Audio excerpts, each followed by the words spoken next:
Well, hey fans, welcome back to another episode of Let's Talk Spoilers, and today we're talking spoilers for Ghostbusters Afterlife.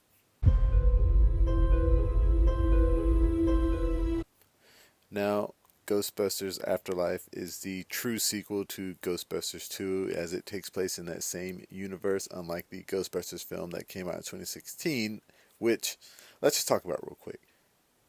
Nobody hated that the film was all females. People hated that it didn't connect to the original film. Paul Feig should know that. If if it was in that same timeline and they were somehow related to the original Ghostbusters, or even just continuing what they started, that film would have been great. But unfortunately, it wasn't. So we got this trilogy instead, and them not wanting to include that film in the box set makes sense because it's not a part of this current trilogy. If they want to make a bigger box set, they can, but nobody really cares. But this film stars Carrie Coon, Finn Wolfhard, Mckenna Grace, Paul Rudd, and of course Bill Murray, Dan Aykroyd, and Ernie Hudson appear toward the end of the film. You got Sigourney Weaver, who appears in like a post-credit scene. Uh, like I feel like she should have been in more of the movie. And of course, Ramis, who plays a major role in the plot as Venkman, because it's all about him and the way. So basically, the movie starts with him in Summerville, Oklahoma. And this is sometime after the.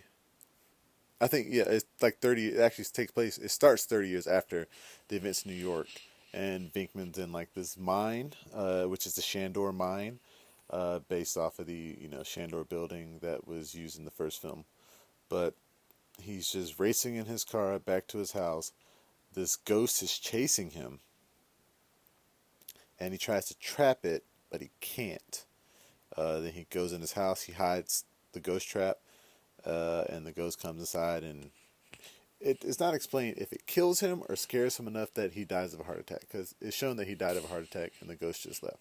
But basically, the ghost that was chasing him was the either the keymaster or the gatekeeper, and he traps one of them, which is why the other one was chasing him.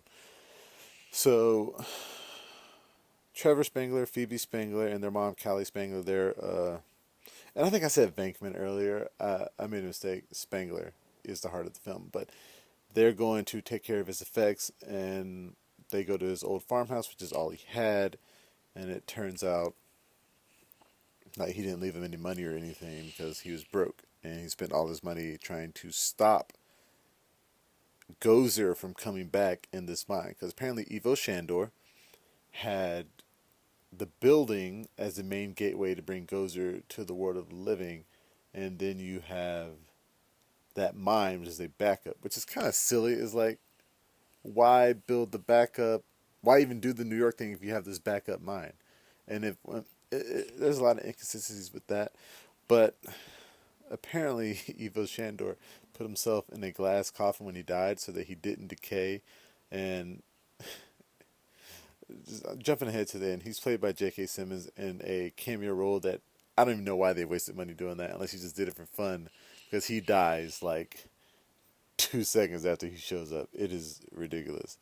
But yeah, so they, Phoebe, I think they're showing that she's kind of like autistic. She's somewhat on the spectrum. She doesn't get like all the jokes, and she tries very hard to fit in. She makes like, she becomes friends with this kid named Podcast, and she gets along with her summer school teacher, played by Paul Rudd, Gary Gruberson, and he's there to talk about like, hey, this town's been shaking on like an enormous level for like years, and there's no fault lines coming through here, so I've actually sent in to figure out what's going on here. That plot line is totally just kind of discarded after it even comes up. But her grandfather, Egon, starts to like play chess with her and do stuff because his ghost is around.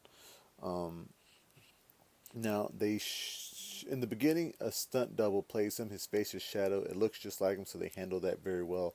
At the end, Spengler appears as a ghost. He has no lines in the film, which I think they could have made him say something, but I think they just wanted to honor him by not having somebody else do his voice or make his voice sound choppy.